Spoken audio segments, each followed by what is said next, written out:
яа одоо цагтаа их хэвээр үү одоо гэх юм уу? Хийсэн дээр үү те.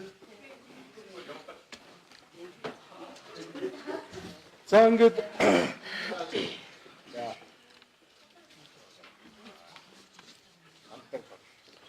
чи удаан сууж чадахгүй шүү дээ хөлжөө өвдөн шүү дээ. Нэг ахлаахан байрлал чи тэр сандал дээр суу.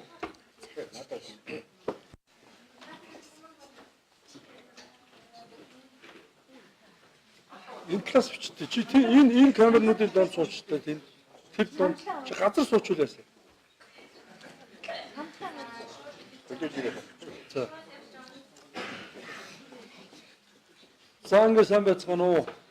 Өнөөдөр сэтгүүлчдэд хандаад манай Зэс Эрдэнийн хувь компаниас мэдээлэл хийхээр та бүхэнд урилга өргүүлсэн. Тэгээд энэ урилгыг хүлээж авсан ингээ хүрэлцэн ирсэн та бүхэнд бүгдээрэнд нь баярлалаа. Ингээд өнөөдрийн энэ одоо манай компанитай холбоотой болж байгаа үйл явдлын талаар бас та бүхэнд товчхон мэдээлэл хүргэе. За саяны сэтгүүлчдэд тарааж өгсөн материалын хамгийн ихний хуудсанд бол Эрдэнэ төлөвлөрийн ерөнхий захирлаар томилогдсон бадан сүрэн захирал одоо хаягдсан юм албан бичиг бичсэн байгаа. За тэрнээс хоошоо бол Монгол улсын ерөнхийлөгчд хандсан ийм одоо албан хүсэлт байж байгаа. За хамгийн хойд талд бол Монгол улсын ерөнхий сайд Ухнагийн хөрөлсөх, за засгийн газрын хэрэглэх газрын дарга улсын хурлын гишүүн Монгол улсын сайд Оюун Эрдэнэ болон улсын хурлын 76 гишүүнд хандсан ийм одоо манай компани хувьцаа эзэмшигчдийн ийм хүсэлт байгаамаа. Тэгэхээр энэ одоо хүсэлтийг гаргах болсон гол шалтгаан нь юу вэ гэдгийг одоо бас та бүхэндээ мэдээлэл өгье. Тэгэхээр та нар бол одоо өгсөн материалаас бол нэлээд одоо мэдээлэл авсан байх гэж бодож байна.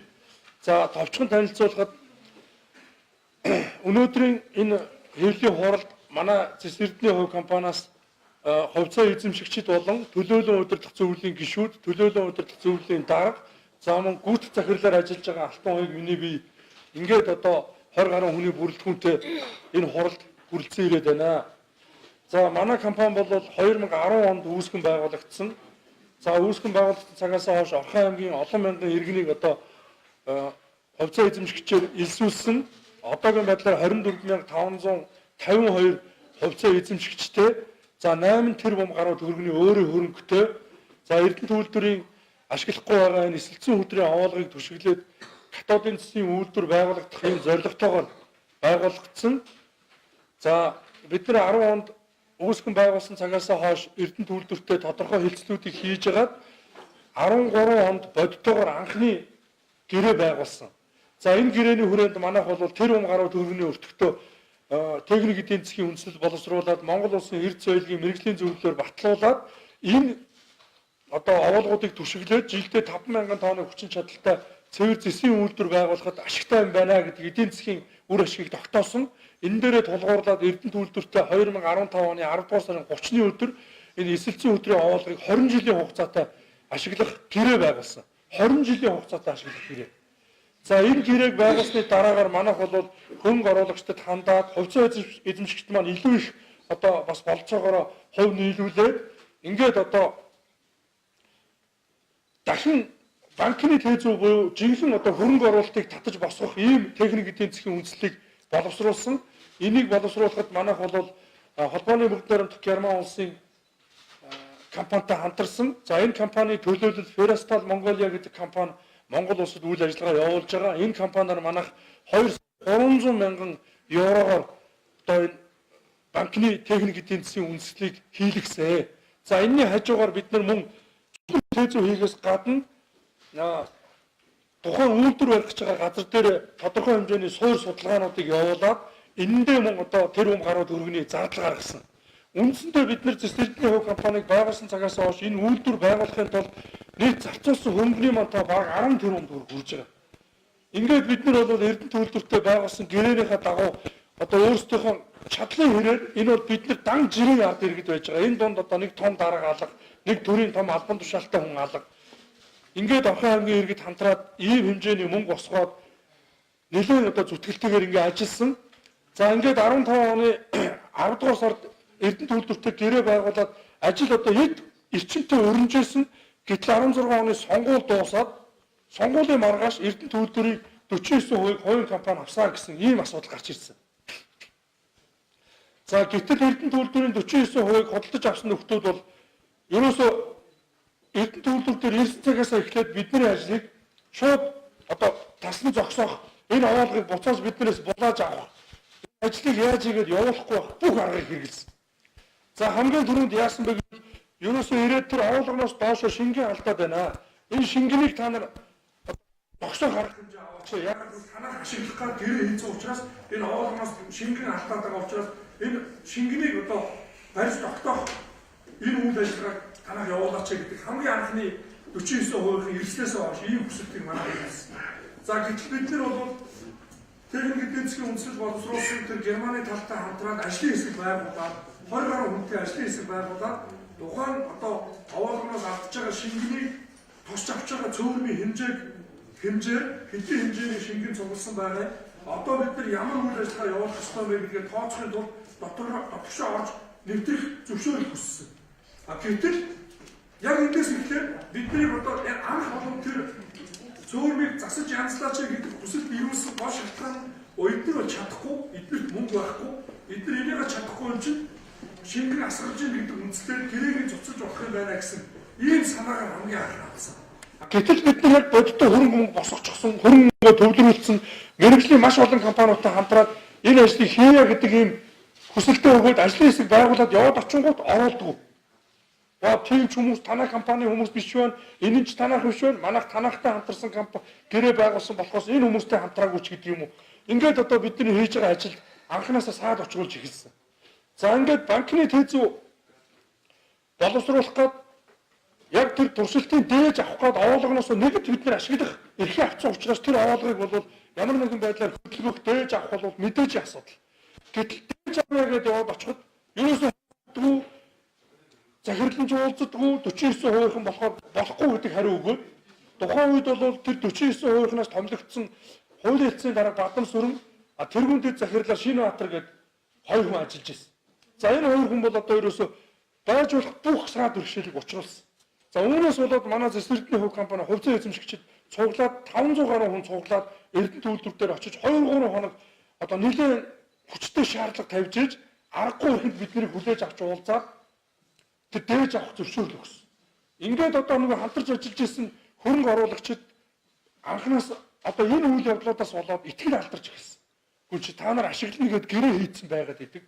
Тэгээ биднэрт одоо энэ хэмжээний мөнгө төгрөг төлөвлөсөн. Бид нар ажиллаа хийхээр Эрдэнэ төвлөр ажлаа чи хийлэхгүй. Энд чи ер нь юу гэсэн утгатай юм бэ? Энд чи одоо цаашдаа юу баригдах юм уу? Ямар учиртай юм бэ гэх. Нэгээр бид нар бол нэгэнт ингээд тодорхой хэмжээний гэрээ хэлцэл хийцэн энэ хэмжээний мөнгө төгрөгөө зарцуулсан учраас энэ бол гэрээнийхээ дагуу явна гэдэгт итгэж байна. Ингээд одоо нэлээд хэрүүл уралдаа дээж авсан технологийн туршилтын ажлыг бол тэр хүм орчин төгрөгөөр дэлхийд нэлээд алдартай Австралийн компаниар хийлгэсэн. Энэ бол одоо яг энэ технологийн туршилт энэ шинээр овоолго үүсгэх тал дээр бол дэлхийд нэг номерын ийм компаниар бидний туршилтын ажлыг хийлгэсэн. За ингээд туршилтын ажил дөнгөж одоо дээж мэж аваад дараагийн ажлууд ингээд гэрээ хэлцлүүд хийгдээд явж итэл нөгөө 49% талаас томлогдсон Бадам Сүрэн Цэрэн Бадам Шинбаатар нарын зүгээс яасан бэ гэвэл манай нөгөө үйлдвэр барих гад авцсан байсан газрыг орхон ангийн захиргаанд хүсэлт өгөөд хураалгацсан. Юу гэсэн хүсэлт өгсөн бэ гэхээр тухайн газар бол бид нар анх 14 онд Эрдэнэ төвлөртөө гэрээ байгуулад газрынхаа төлбөрийг Эрдэнэ төвлөрт төлөө явж ирсэн. Эрдэнэ төвлөр энэ газар дээр хайгуул хийгээд хөдрийн биежилт байхгүй, манайх ашиглахгүй гэдгийг тогтоогоод манад өгсөн байсан. Манайх энэ дээр мөнгөний төлөө явж ирсэн. Гэтэл 49% эзэмшсэн одоо тэр талаас томлогдсон Цэрэн Бадам Шинбаатар ямар ажиллагаа явуулсан бэ гэвэл орхон ангийн засаг дарга иргэдийн хурлын дарга нарт энэ газрыг одоо энэ компанид битгий эзэмшүүлээч. Ямар нэгэн компанид битгий эзэмшүүлээч гэдэг юм хүсэл тавьсан. За тэгэнгүүт бид нар Эрдэнэ төвлөрч хүсэл тавьсан та нар яаж байгаа юм бэ? Бид нар наадхыг чинь гэрээ хийгээд мөнгөний төлж ирсэн нэгдүгээр. Хоёрдугаар тэтгэл тэргүй хөдөр байхгүй гэдгийг тогтоогдоод бид нар энэ дээр одоо зөндөө суур судалгаа хийгээд мөнгөө зориулсан. Тээзүү маань яг энэ газар дээр хийгдэж байгаа. Тэгэхээр энэ газрын маань асуудлыг шийдэж өгөөч гэсэн чинь иргэдийн хурал хуралдангуудаа манай газрыг хураагаад авчихсан. Засаг даргын тусгай хэрэгцээ зориулаад энд үйлдвэр барьж болохгүй хураагаад авчихсан. За яг энэ шийдвэрийг гаргасны дараа Эрдэнэ төвлөрийн 49%-ийг эзэмшижээс нөхдүүдийн зүгээс иргэдийн хурлын дарга засаг дарга хоёрт цоо шин машин авч өгсөн. Энэ хоёр үндсэндээ бид нар энийг юу гэж харж байгаа вэ гэвэл ерөөсөө манай энэ ажлыг тасн зогсоохын тулд засаг дарга иргэдийн хурлын дарга хоёрыг барьцаасан. За та хоёр машин авъя гэж бодож байгаа бол энэ газрыг хурааж аваа. Ийм нууц хэлцээрүүд эдгээр хоорондоо хийсэн учраас бидний үйлдвэр барьчихсан газрыг хурааж авсан. Энэний шанд нь засаг дарга иргэдийн хурлын дарга хоёрт 400 орчим сая төгрөгөөр шинэ машин авчих тансаглуулсан. Ингээд энэ газрыг хурааж авснаас хойш бид нар үйл ажиллагаа явуулах боломжгүй болоо. Нөгөө гэтэл нөгөө гэрээний хугацаа яваад идэг. За Эрдэнэт үйлдвэртэй тэр 15 онд байгуулсан гэрээн дээр бол хоёр чухал заалт байгаа. Ямар хоёр чухал заалт байгаа гэвэл нэгдүгээр Зэс Эрдэнэ хөв компани энэ овоолгуудыг 20 жилийн хугацаанд ашигланаа. Хоёрдугаар 20 жилийн хугацаанд ашиглахдаа энэ 20 жилийн хугацаанд ашиглана гэдэг бол үндсэн заалт нь 20 жил ашиглана гэдэг. Гэтэл нэмэлт одоо туслах заалт дотор нь ашиглахдаа 3 жилийн дотор үйлдвэрээ барина гэж заалцсан. Гэтэл 49% нь бол яасан бэ гэвэл ерөөсөө энэ Эрдэнэт үйлдвэрт хурж ирсэн цагаас хойш за энэ 3 жилийн дотор л энэ үйлдвэрийг бариулахгүй байх юм бол бид нар энэ овоолгыг булааж авах юм гэдэг ийм шунаг, ийм атраг санаагаар асуудал хандсан. Энэ нь одоо биднэрт өгчээсэн авчээсэн маш олон бичиг баримтуудаар нотлогдно.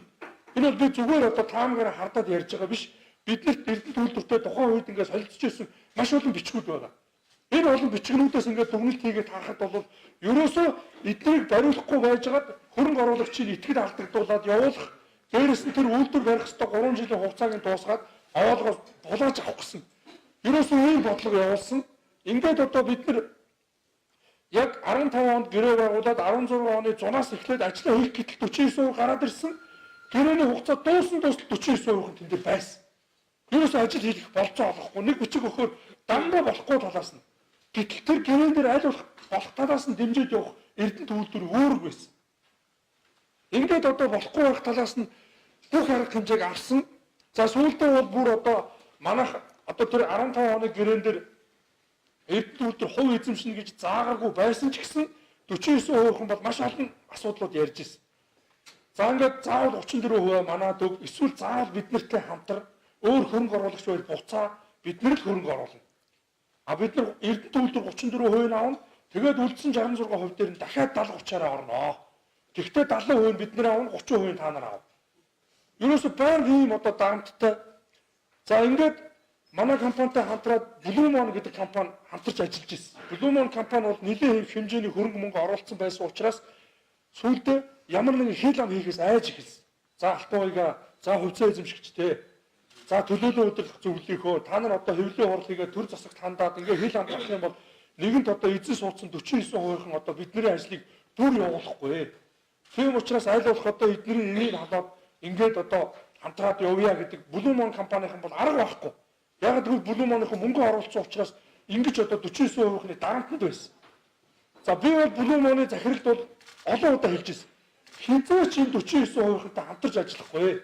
Яг тэгвэл энэ 49% бол нэгдүгээрт хууль бус, хоёрдугаарт эдний тавьж байгаа шаардлага бол дэндүү увайгүй, дэндүү одоо эцэс төгсгөлгүй шуналтай бүхэл бүтэн үйлдвэрийг хууль бусаар хулгайлж авчаад ингээд тэр жоохон овоолох шороог ашиглах гэж шатны ядан хөрөнгө мөнгө босгоод ажиллаж байгаа энэ олон мянган жирийн иргэдийг дээрлэхэж, гадуурхаж, энэ гэрээгийг хүчингү болгож булааж авахсан ийм бодлого явуулж байна гэдэг.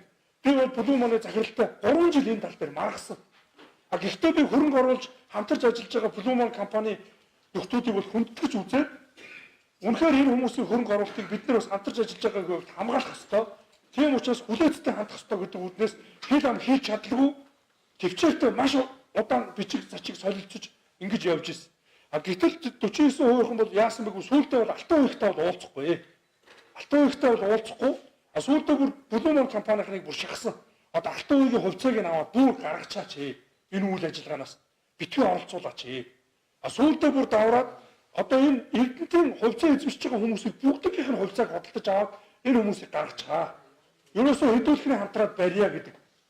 Энэ Blue Moon компани руу ийм шахалт үзүүлсэн. За Blue Moon компанийн бол яасан бэ гэвэл нэгэнт одоо нэлээд хэмжээний мөнгө оруулсан учраас уг нь бид нартай хамтарч ажиллагаа гэрээ байгуулсан хамтармаар байдаг. Гэтэл 49%-ны зүгээс бол ийм утгагүй шахалт үзүүлээд байдаг. Тэгээд та нар Эрдэнэт үйлдвэр дээр очиод бадан сүрэн захиралтай юм яриад нэмэргүй. Бид нартай л яар. Одоо бид нар шийднэ. Бид нар энэ бүх асуудал дээр одоо нэгэнт эзэн болсон учраас бид нар шийднэ. Гэдэг ийм одоо айц давтуулж, ингэж дарамтлж ердөөсөө эцсийн зорилго нь бол энэ зэс эрдэнэ хувь компани хувьцаа эзэмшигчдийг үгүйсгэж энэ гэрээг хугацааг дуусгаж энэ овоолгыг булааж авах гэсэн ерөөсөө ийм л далд явуулга явуулсан. Бид нар сүүлдээ бүр аргаа ороод элбэг дорж ерөнхийлөгчийг яг ерөнхийлөгчийн хамгийн сүүлчийн тайлангаа тавина гэдэг эрдэнэтэд ирэхэд нь элбэг дорж ерөнхийлөгчтэй уулзаж энэ бүх байдлаа ярья. Таныг одоо ерөнхийлөгч болоход бид нар бүх талаараа дэмжиж ирсэн. А гэтэл элбэг дорж ерөнхийлөгч бол ерөнхийлөгч яг болохгүй 13 оны сонгуульд өрсөлдөж явах үедээ биднээс юу гуйж ирсэн бэ гэвэл та нар намайг л ерөнхийлөгч болгоод өгч. Тэгэх юм бол та нар хөрөнгө мөнгө босгох чинь ч би туслана, үйлдвэр барих чинь ч туслана, бүх тал дээр тусланаа. Гэт намайг чинь зүгээр жигтэйхэн алтан хувигаа миний дүү гэдэг. Ингээд одоо дагуулаад хурлаа хийхдээ надгүйгээр бол эрдэнэтэд өрөөсө хурал хийдгүү. Намайг дуудаж авчирч ээж олны өмнө гаргаж юм яриулж миний дэмжлэгийг авч энэ олон одоо өөрт нь итгэж найдаж ирсэн олон мянган жирийн иргэдийн дэмжлэгийг авч ерөнхийлөгч болчоод 17 онд одоо ерөнхийлөгчөөс буух гад тайлангаа тавина гэд Эрдэнэ хотод ирэхэд бид нэр энэ газар хураагаад авчлаа. Ажил хийхгүй байна. Энэ асуудлыг шийдэж өгөөч гэд ерөнхийлөгчтэй уулзах гээд очиход хүлээж авч уулзаагүй. Ерөөсөө Эрдэнэ дорж ерөнхийлөгч яасан бэ гэвэл аймгийн засаг дарга иргэдийн хурлын дарагтаа хуйлдаад төрийн албан хаагч нарыг автобусаар очиж авчираад Эрдэнэ төлөвлөрөг бүх хаалгыг хааж агаад арын хаалгаар нь төрийн албан хаагч нарыг оруулж суулгаад тайлан дээртэй нэг хачин хуурамч зүгээр нэг ийм хийвэл алга ташилтаар нэг тайлан тавьсан нэр зүүчээ ингээ яваад гисэн. За энэ үед бол олон хувьцаа эзэмшигчид одоо энэ үйлдвэрийн газрыг хураагаад авчлаа. Үйлдвэр барих хугацаа маань ингээ яваад идэг. Биднэрт одоо алтнаас илүү үнэтэй энэ цаг хугацаа ингээд яваад бай. Тийм учраас энийг шийдэж дэмжиж өгөөч гэгээд яваад очиход надад юу гэж хэлсэн бэ гэвэл алтан хувигаа чи битгий давраад байгаа гэж хэлсэн. Үнэхээр элбэг дорж ерөнхийлөгч бол хүнийг хэрэгтэй үедээ хэрэгэлчээд хэрэггүй үед нь зүгээр гаргаад шидэж чаддаг. Ямар ачаагүй ерөөсөө тэр төрийн том эрх мэдлийг эзэмшээд би ард түмнийхээ өмнө үүрэгтэй хүн шүү. Би ядаж бууцсан хойно энэ олон жирийн иргэдэд нэг ч гэсэн тус өргөчөөд буух хэрэгтэй юм шүү гэсэн тийм чигээр мэлцэл байхгүй. Ерөөсөө би энэ эрдэнэ төлөвлөрийг бол элбэг дорж ерөнхийлөгч цээр энэ 49%-тай хамтарч хулгайлсан гэдэгт бол эргэлзэхгүй байгаа. Тэр хүн энийг хамтарч хулгайлж авсан. Энийг бол одоо Монголын энэ шудраг одоогийн энэ Батулга ерөнхийлөгч, хөрөсөх ерөнхий сайд, засгийн газрын хэрэг газрын дарга, оюун эрдэнэ, улсын хурлын гишүүн, Бацаандан, Болд тэргүүтэй, энэ аюул сайхан тэргүүтэй энэ олон шудраг гишүүд бол энийг олж тогтоосон гэж ингэж бодож байгаа. Одоо энэ эрдэнэ төлөвлөрийг Монголын ард түмнээс хулгайлж авсан энэ элбэг дорж ерөнхийлөгчд хариуцлага тооцох ёстой. Манай энэ компани энэ одоо үйл ажиллагааг тасан зогсоосон энэ 49%-ны үйл ажиллагаанд бүр эрүүгийн хэрэг үүсгэж шалгах ёстой. Жирийн ард иргэд ийм хэмжээний хөрөнгө мөнгийг чадан ядан босгоод дэлхийн хэмжээний тэр олон компаниудтай холбоо тогтоогоод ямар гоё ажиллаж ирсэн. Тэгэхэд тэд нар эрдэнэ төлөвлөрийг хулгайж авчаад ханахгүй тэр овоолох шороог нь авах гээд зүтгэж байгаа. Энийг элбэг дорж ерөнхийлөгч мэдсээр үжиж тайлангаа тавих гэж ирж байхдаа бид нарыг нэг ч хүлээж авч уулзаагүй зүгээр ганцхан надтай уулзаад намайг энэ бүх асуудлаа яриа та энэ газрын асуудлыг засаг даргаад хэлээд шийдээд өгөөч. Энэ бол өнөөдөр ярьж байгаа асуудал биш. Аль хэдийн бид авцсан байсан. Мөнгө төгрөгөө төлөөд өчнөө олон тэрбум төгрөгөө зараад ажил хийж байгаа газрыг хураагаад авчлаа. Та энэ асуудлыг шийдээд өгөөч гэхэд битгий давраад байгаараа гэж хэлсэн надаа. Энэ элбэг дорж ерөнхийлөгчийг яг ингэж чи битгий давраад байгаараа гэж хэлэхэд миний хажууд элбэг доржийн зөвлөх Ганбаатар гэдэг хөл өмгийн холбооны ерөнхийлөгчөөр ажиллаж байгаа энэ залуу сууж ирсэн. Би бүр аргаа ороод тэр Ганбаатар гэдэг нөхөрт хэлж ирсэн. Яадаг хар новшгүй юм чинь. Ерөнхийлөгч болох гээд 13 онд ирж явахдаа яаж гүлдээгээд биднийг гуйгаад говшаад үгүй над шиг хэрэгтэй хүн байгаагүй. Зэс эрдэнэ хувьцаа эзэмшигч шиг хэрэгтэй хүн байгаагүй. Тэгэхэд буухтаа биднийг нулимж хийчаад дээрэс нь бидний энэ овоолгыг булааж авах тэр өөрийнхөө багийг тэр томилчоод ингэ явсан. Тийм учраас бид нар энэ элбэг дорж ерөнхийлөгчдөр энэ зэс эрдэнэ хувь компани үйл ажиллагааг энэ 49%-ийг хулгайгаар худалдаж авсан нөхдүүдтэй хуйлдаж бидний энэ гэрээ хэлцлийг дуусгахын төлөө явсан. Тийм учраас эрүүгийн хэрэг үүсгэж шалгаж өгөөч. Нэгдүгээр. Хоёрдугаар энэ зэс эрдэнэ хувь компани энэ үйл ажиллагааг дэмжиж хэвэн үйл ажиллагаанд нь оруулж өгөөч гэдгийг төр засгийн тэргүүнээс хүсэж чинь, засгийн газрын тэргүүнээс хүсэж чинь, улсын хурлын гишүүдээс хүсэж чинь, шудраг ажиллана гэдэгт итгэж чинь. Бид нар энэ шудраг ёсыг тогтоох гээд үнэхээр хэр зоригтой ажиллаж байгаа Бацаандан гишүүн, Болд гишүүн, оюун эрдэнэ гишүүн, Хөрсөх ерөнхий сайд, Батулга ерөнхийлөгч, энэ аюул сайхан гишүүн эднийг дэмжиж. Бидний донд ардчилсан намын гишүүд би ч өөрөө ардчилсан намын гишүүн. Гэхдээ ямар намын гишүүн байх нь чухал биш ээ. Өнөөдөр Монгол улсад хамгийн их өгүүлэгдэж байгаа зүйл шударга ус. Үнэхээр шударга байхад биднэрт өгүүлэгдэж байгаа болохоос биднэрт баялаг дутаагүй, хөрөнгө мөнгө дутаагүй. Монгол хүнийг, жирийн хүнийг дэмжиж өгвөл яаж дэлхийн зах зээл дээрээс мөнгө усгаж болдго юм бэ? Яаж дэлхийн энэ технологийн томчуулалтад хамтарч болдго юм бэ гэдгийг манай компани харуулж байгаа.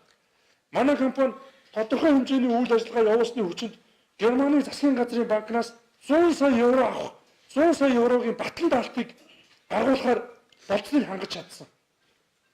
Ийм хэмжээнд хүртэл бид нар ажиллаа явуулаад энд хүрэхийн тулд бид нар 5 орны 100 гаруй мэрэгжилтнүүдийг хөлсөж ажилуулсан. Гадаадын мэрэгжилтнүүд дандаа цагаар өндөр хөстэй ажилдаг. Асар их хэмжээний хөрөнгө мөнгө зарцуулсан.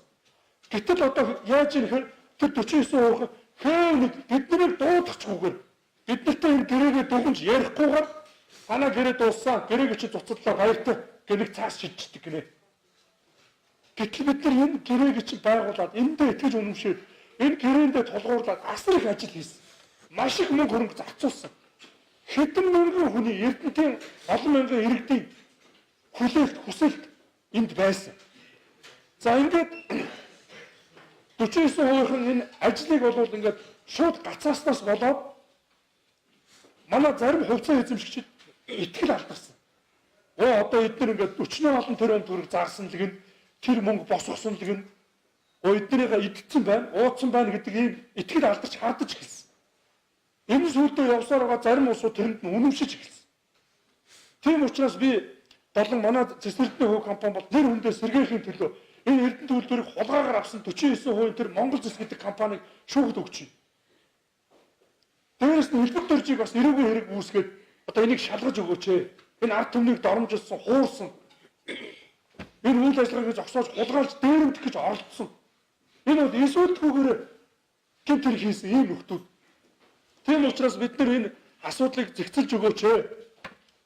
Энэ хувьцаа эзэмшигчдийн маань итгэлийг одоо сэргээх цаг нь болсон. Монгол оронд бол ямар нэгэн бүтээн байгуулалтыг тодорхой богинохон хугацаанд явуулдаг. Жилийн дөрөв үйлрэлт хийж болдгоо. Тийм учраас бид нар одоо энэ 5 сарын 1-ээс үйлдвэрийг барьж байгуулах ажлаа эхлэмээр хөрөнгө мөнгөнд бэлэн, зураг төсөлд бэлэн, тооцоо судалгаанд бэлэн, гэрээр бэлэн байж байна. Тийм учраас одоо энэ ажлыг битгий гацаагаач ээ. Тэр 49%-ны хууль бусаар Эрдэнэт үйлдвэрийн 49%-ийг эзэмшиж хагаад хууль бус шийдвэр гаргаж бидний энэ одоо гэрээг дураараа цуцалж бидний үйл ажиллагаанд цаад учруулсан энэ нөхдүүд арга хэмжээ аваад бидний энэ үйл ажиллагааг цааш нь хэвээ явуулах нөхцөлийг бүрдүүлж өгөөч ээ. Ингэж хэвээ явуулж бүрдүүлэхийн тулд Эрдэнэт үйлдвэртэй байгуулсан 13 оны гэрээ, 15 оны гэрээ хоёр дээр байгаа нэг зөрчилтэй заалт байгаа. Тэр нь юу гэхээр Эрдэнэт үйлдвэр 34% эзэмших юм уу эсвэл овоолго ашигласны төлбөр авах юм уу гэдэг энэ асуудлыг хоёр гэрээн дээр хоёр өөрөөр заацнаас болоод нөгөө хөрөнгө оруулж байгаа тал маань бас энэ дээр эргэлзээд энийг шийдэж өгөөч гэдэг Эрдэнэт үйлдвэрт бичиг өгөхөөр төлөөлөл удирдах зөвлөл шийднэ гэх. Төлөөлөл удирдах зөвлөлөөрөө тэгвэл хуралдаа шийдэж өгөөч гэхээр 49-51-ээр хуваагдчихад хурдж өгдөг. Гэтэл тэр хооронд манай нөгөө үйлдвэр барих гэрээний маань хугацаа яваад байдаг. Ингэж бид нэр ийм юмнуудаар одоо даралж, доромжилж, дээрлэж тэр гэрээний хугацаа дууссан нэрээр энэ овоолгыг булаах гэж оролдож байгаа. За сүүлийн үед яаж ийм үгүүд Эрдэнэт үйлдвэрийн Орхон аймгийн засаг дарга Батлуут гэж нөхөр бол бас одоо хэсэг бүлэг хүмүүстэй компани байгуулчихсан. Энэ овоолгыг авч бас үйлдвэр барина гэчихсэн. Бичиг баримт бүрдүүлээд явж гинэ гэсэн. Ийм одоо асуудал гарч ирж байгаа. Тэгээ ингээд одоо жирийн ард иргэд юм хийе бүтээе гэхээр дэмжидэггүй. Дандаа албан тушаалтай хүмүүс жирийн ард иргэдээ санаачлахыг дээрэмддэг, хулгайлдаг, доромжилж яадаг. Тэгээ одоо элбэг дөржийн тамгын газрын дараагаар ажиллаж байсан цагаан гэж нөхөр байж байгаа. Манай ардчилсан намын нөхөр. Цагаан элбэг дөрж хоёр нийлээд Эрдэнэтэд тэр ачитагт гэдэг компани байгуулсан. Элбэг дөрж байхгүйгээр яаж тэр үйлдвэрийг барих юм бэ? Та нар бодоод үзэлтэй. Бид нар өчнөө олон жил 10 жил явж байна. Одоо манай Цэцэрлэгний хувь компани. Жирийн иргэн явахаар 10 жил болоод үйлдвэр нь баригдаж өгдөггүй, ихтэй бусны саад учраад байдаг. Гэтэл элбэг дөржийн нэг нутгийн найз, элбэг дөржийн ерөнхийлөгчийн тамгын газрын дараагаар ажиллаж байсан нөхөр бол Зүгээр Эрдэнэ үйлдвэртээр ирээд баг гэрээгүй шахуу байгуулсан. Тэгээ Эрдэнэ үйлдвэрт ямар ч хувь өгдөггүй.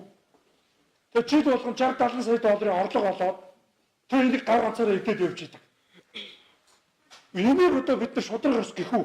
Энийг элбэг төржийг бид нар шудраг ёсыг тогтоосон гэж үзэх үү? Шудраг ажилласан гэж үзэх үү?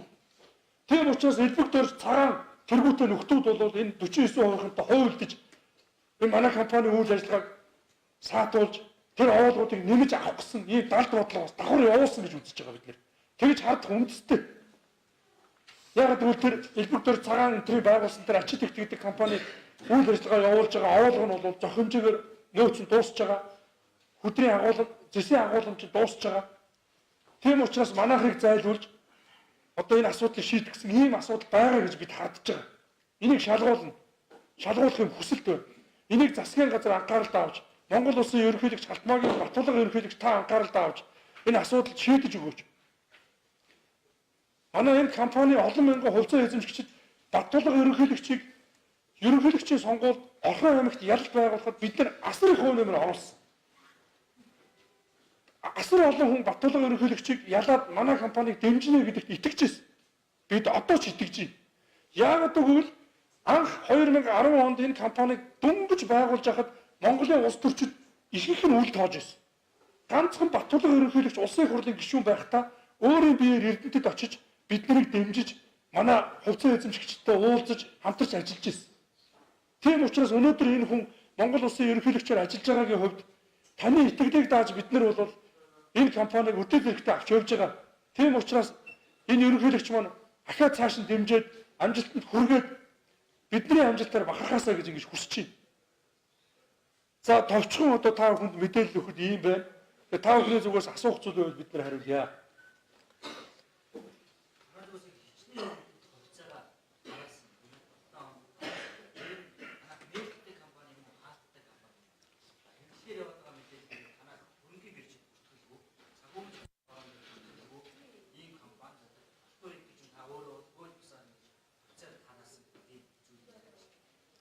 За тэгэхээр Эрдэнэ үйлдвэрийн 49%-ийг хууль бусаар эзэмшижсэн нөхдүүд манай энэ компани ажлыг зориулаад зохиомл одоо саад учруулж саад уснаас болоод үйлдвэр барих хугацаа нэлээд урт сунжраад 2-3 жил баригдахгүй байснаас болоод зарим нэг хувьцаа эзэмшигчдийн итгэл алдарч гэлсэн.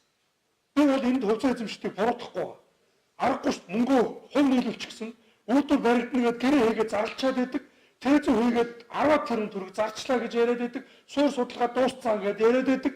Тэгсэн мөртлөө үйлдвэр баригдахгүй 10 тэрбум төгрөг зарчаад байдаг. Энээс болоод хувьцаа эзэмшигчдүүд хардаж гэлсэн. Энд бол би одоо ямар нэгэн хувьцаа эзэмшигчдэд гомдох зүйл байхгүй. А манай компани бол яг Монгол улсад мөрдөгдөж байгаа компани тухай хуулийн дагуу үйл ажиллагаагаа явуулж байгаа. Компани тухай хуулинд бол хязгаарлагдмал хариуцлагатай компани үүсгэн байгуулагдах үедээ 50-аас доош гишүүнтэй байна. Үүсгэн байгуулагдсанаас хойш бол хэдэн ч гишүүнтэй байж болно гэсэн компани тухай хуулийн дагуу манай компани анх үүсгэн байгуулахдаа 1 гишүүнтэй байсан. Одоо 24552 гишүүнтэй хуулийн дагуу үйл ажиллагаа явуулж байгаа нэгдүгээр. Хоёрдугаарт хувь нийлүүлсэн нийт иргэдийн одоо зарцуу одоо нийлүүлсэн хөрөнгө бол 600 орчим сая төгрөг болсон. Энэ дээр бид нэмж 9 тэрбум гаруй төгрөг босгож одоогийн байдлаар нийтдээ 10 тэрбум төгрөг зарцуулаад байна. А манай компани одоо үйл ажиллагаатай холбоотой элдв янзын одоо мөнгө төгрөг эдсэн уусан хууль бус байж магадгүй гэсэн ийм одоо иргэдийн зүгээс гарсан гомдлыг прокурорын зүгээс цагдаагийн байгууллагын зүгээс авилгатай тэмцэх газраас шалгаад 2018 оны 10 дугаар сарын 29-ний өдөр эцсийн дүгнэлт гарсан. Цэцэрлэдний хөв компани бол хууль ёсны дагуу үйл ажиллагаагаа явуулж байна. А энд бол хин нэгнийг залилсан үйл ажиллагаа байхгүй байна. Хин нэгний хөрөнгө мөнгийг шамшигдуулаагүй байна гэдгийг хуулийн байгууллага албан ёсоор 2018 оны 10 дугаар сарын 29-ний өдөр тогтоогоод манайд албан ёсоор мэдэгдээд энэ одоо хардсан сэрдсэн асуудал бол нэг тийшээ болсон байж байгаа.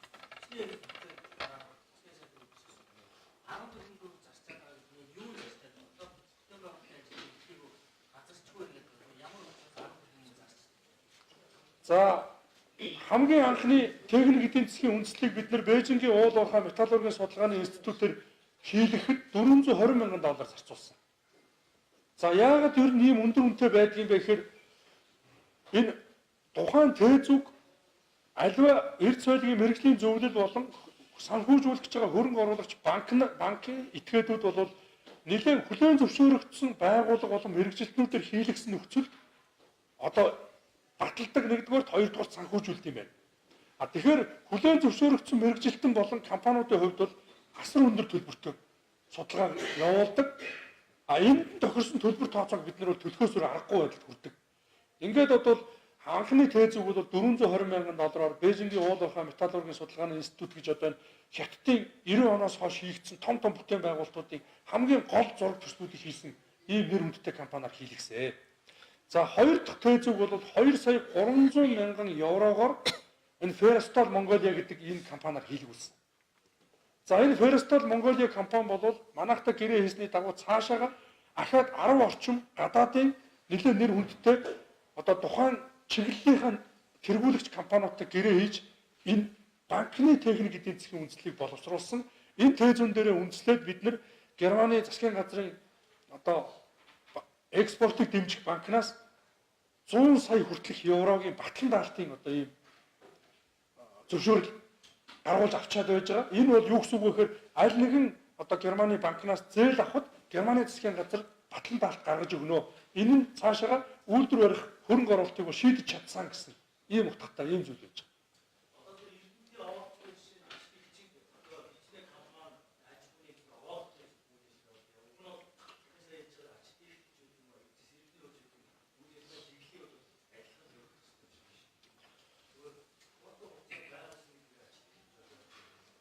Манай компани бол 2010 онд үүсгэн байгуулагдсан. Гэтэл яг манай компаниас нэг байгуулагдсан цагаас хойш 3 сарын дараачаас эхлээд ачид итгэдэг компани асуудал гараад ирсэн. Яг давхурдаад. Тэгээд манай асуудал шийдэгдэхгүй 3 жил болж байхад ачид итгэх компани тэр жилээ шууд Эрдэнэт үйлдвэртэй гэрээ байгуулад үйлдвэр бариад 14 онд ашиглалтанд орсон. Өнөөдөр хүртэл үйл ажиллагаа явуулж байгаа. За, отхон бэлэг захирлын үед баригдсан Эрдэнэ гэдэг нэг үйлдвэр бас үйл ажиллагаа явуулж байгаа. За, 3 дахь нь манай компани. Гэтэл одоо манай компани энэ ашиглах гэж байгаа энэ овоолгуудыг бол ямар нэгэн байдлаар биднийг дарамтлж манай Зэсэрдний хувь компаниг одоо ямар нэгэн байдлаар нийгэмд муухай харагдуулах гэсэн ийм одоо зорилготойгоор энэ Эрдэнэт үйлдвэрийн 49% нөхдүүд ажилласан гэж бид үзэж байгаа. За одоо нэгэнт Эрдэнэт үйлдвэрийн 49%-ийн хууль бус гэдэг нь тогтоогдоод Эрдэнэт үйлдвэр бол 100% төрийн өмчт үйлдвэрийн газар болсон учраас Монголын төр жирийн ард иргэдэд дэмжих баха. Үнэхээр Монголын төр урд нь дэмжиж ажиллаж болж ирсэн.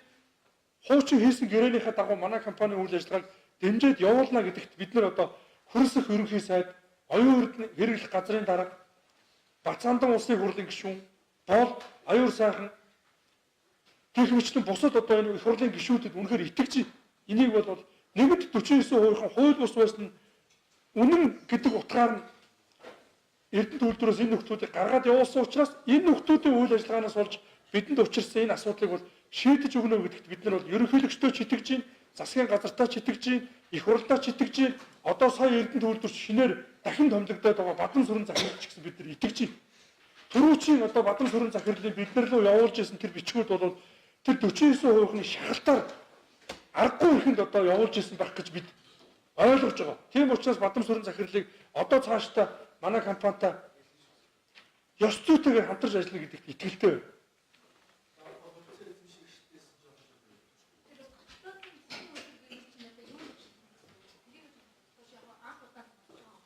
Катодын засгийн үйлдвэр гэдэг бол Эрдэнэт үйлдвэрийн тэр ашиглахгүй байгаа овоолгон дээр тодорхой хүчлэг шингэн уусмал асгаад тэр уусмалд уусчихсан байж байгаа металлыг буцаагаад одоо металл хэлбэрт оруулаад цэвэр зэс үйлдвэрлэдэг ийм л одоо технологи. За энэ технологи бол дэлхийд нэлээд өндөр хөгжсөн. Энэ технологиор дэлхийд хамгийн одоо их тэргүүлж байгаа улс бол Финлянд улс байж байгаа. Финляндийн Autotech гэдэг компани. Манай компани дэлхийн хамгийн шилдэг ийм чиглэлийн үйлдвэр байгуулъя гэдэг зорилго тавьсан учраас бид нар техник эдийн засгийн үндэслэл боловсруулахдаа Финляндийн тэр Autotech гэдэг компаниас дэлхийн хамгийн нэг номерын технологиг худалдаж авахар тээзүүндээ тусгасан байж байгаа. За манай одоо барих гэж байгаа үйлдвэр бол Эрдэнийн болон Ачитект гэдэг хоёр үйлдвэрээс нэг 2-3 талаараа маш давуу.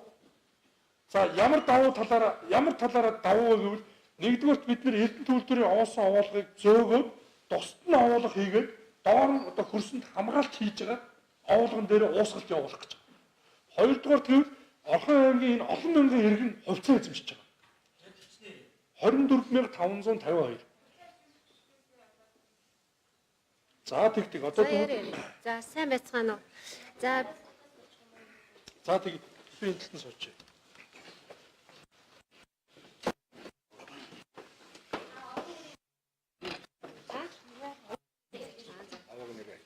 за би компани хувьцаа эзэмшигч.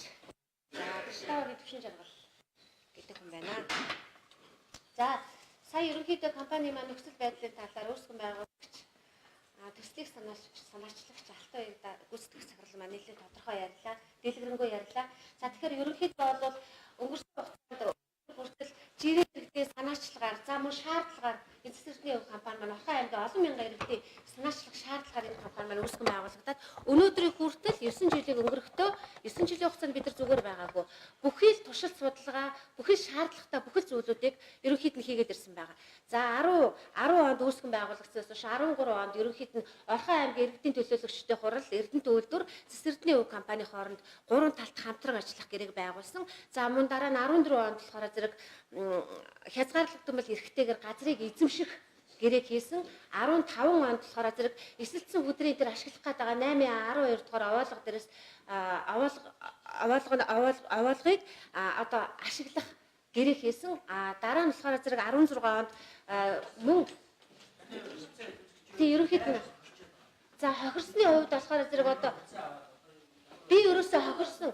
За би болохоор зэрэг ерөнхийдөө бол хамгийн анх үүсгэн байгуулагт нь хувьцаа авсан хүн байгаа. За тэгээд хамгийн анх 1000 төгрөгөөр бол 10 ширхэг хувьцаа авчихсан. За тэгээд миний хувьд бол хохирсон юм байхгүй. Гагцгүй би ажлын байртай л болохыг зорж байгаа хүн.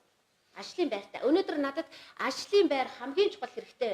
Түүнээс биш би өнөөдөр хин нэгний өгч байгаа юм уу тэтгэмжийн 20,000 төгрөг, хүүхдээ 20,000 төгрөгөөр би амьдрахыг хүсээгүй би залуу хүн. За нэгдүгüүрт нь миний ажиллах 7-8 жилийн төр засаг маань ерөнхийд нь харж үзсэнгүй гэж үзэж байна. Би тэрүүгээр хохирчоод байна.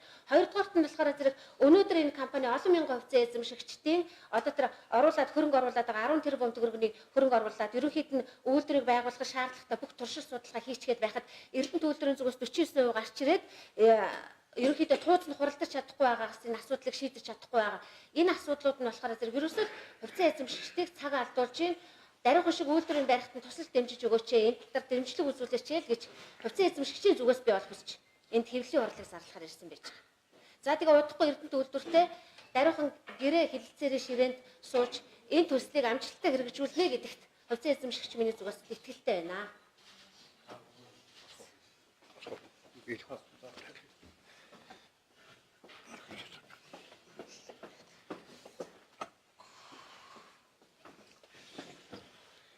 За сайн байцгаана уу. Би Төсөлтний хувьцаат компани хувьцаа эзэмшигч Батнасангийн Өлзийт гэдэг хүн байна. За би анхаад үүсэн байгуулсан цагаас хойш хувьцаа авч юу зүтгэсэн 3-4 жил жагсан явсан одоо ихэд зүтгэж сая 3 сая төгрөгийн хувьцаа авсан. За байгаа нүдэрс хэд мөнгөөр бүгдээр ингээд авсан да. Одоо яг өөртөө үгүймэхэд ачууч үр хөвгтэй үлдэх юм ганц нэгэн ажилдаа болох юм болов уу гэдэг. Тэгээд ихэл зүтгэх ихэл явсан. Эхний жил бол нэг юм тэгээд зөвшөөрлөө аваад яаж ийсэн. Сайхан бодлоо гэсэн. Тэгээд байдгүй ингээд хойшин дотоод 10 гаруй жил болж байна. Их олон одоо мянган хувьцаа эзэмшигчдийн маань одоо буурлуудаас бас нэлээд хэдэн ч одоо мөнгөсийг үлдэж цаашаа харах шиг боллоо. Одоо тэрний араас одоо мань мэт байж магадгүй. Тэгэхээр төр засаг маань ер нь одоо ядарсан жирийн таав өгд ард түмэн яагаад одоо ашиглаад дууссан 30 40 50 жил ашиглаад дууссан юуны баг хаягдл одоо тэр ашиглахгүй байгаа шороог авч амьдралаа залгуул яагаад болдгоо юм бэ? Яагаад дээдүүд нь хэдэн тэрүүмаар нь хөрс дэлхийг эргүүлээд ингээд идээвэж болдог жирийн ядарсан тэтгүүргүй олон янзын хувьцаа эзэмшиж байгаа. Энэ ядарсан ард түмэн чи яагаад амьдрах? Өөрсний биеийн дагаад ингээд амьдрах болдгоо юм бэ? Би анх энэ хүүхдэд би их баярлж байсан. Бас алсын харсан хараатай хүүхд юм даа. Ингээ одоо юу н цантагч байна. Одоо би аль шахаж байна. Одоо тэгээд Даалж яхаж байна гэж одоо би хэдэн настай байсан байх анх байгуулахад. Одоо ер нь бас л явдаг улсууд дараа явахд зөгтсөн байна. Тэгэхээр одоо би энэ төрийн өндөрлгүүдээс энэ идээд байгаа юм сонсоод байхад арайчтэй гэж бодож байна. Гэрийн арга түмнээ бодооч гэж л хүсмээр байна. За энийг л тавьчихсан даа гэдэг да цаг байгаа.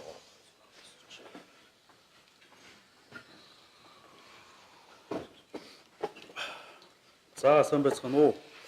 За би Цэсэрдний Өв компани хувьцаа эзэмшигч Төвдөн Доржийн Төлгөөн Тамир гэж хүн байна.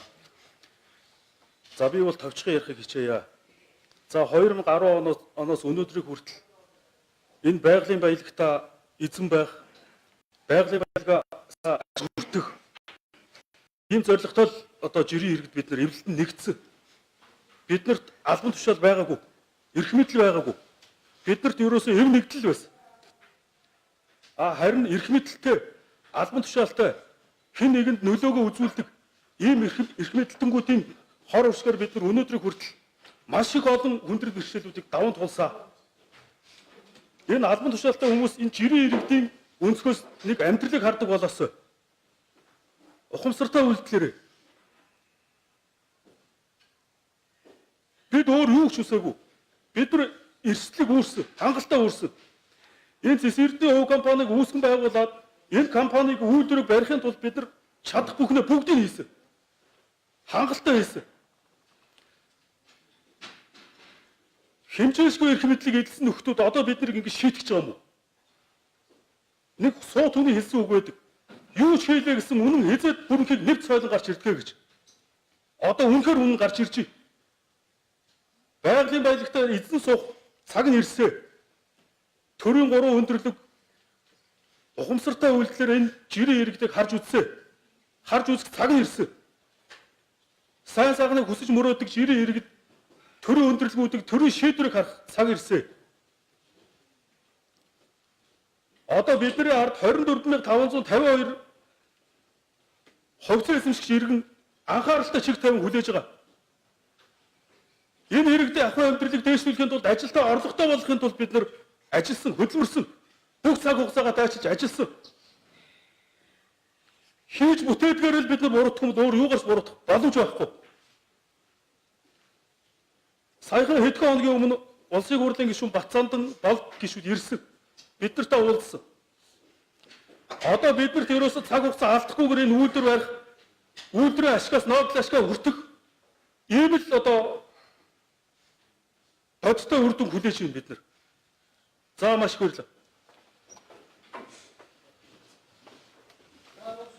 Одоо нэг хүн тэгээд тусч. За сайн байцгаана уу. За Балсан жавч хүн байна. Цэсэрдний хувьцаа тамаа хувьцаа эзэмшигч. За Монгол оронд одоо энэ манан бүлэгэл, мап бүлэгэл олон жил боллоо. Монголын үндсэн хуулиндаа газрын дор баялаг арт түмний мэдэл төрийн хамгаалтанд байна гэсэн энэ бол алдагдж байгаа.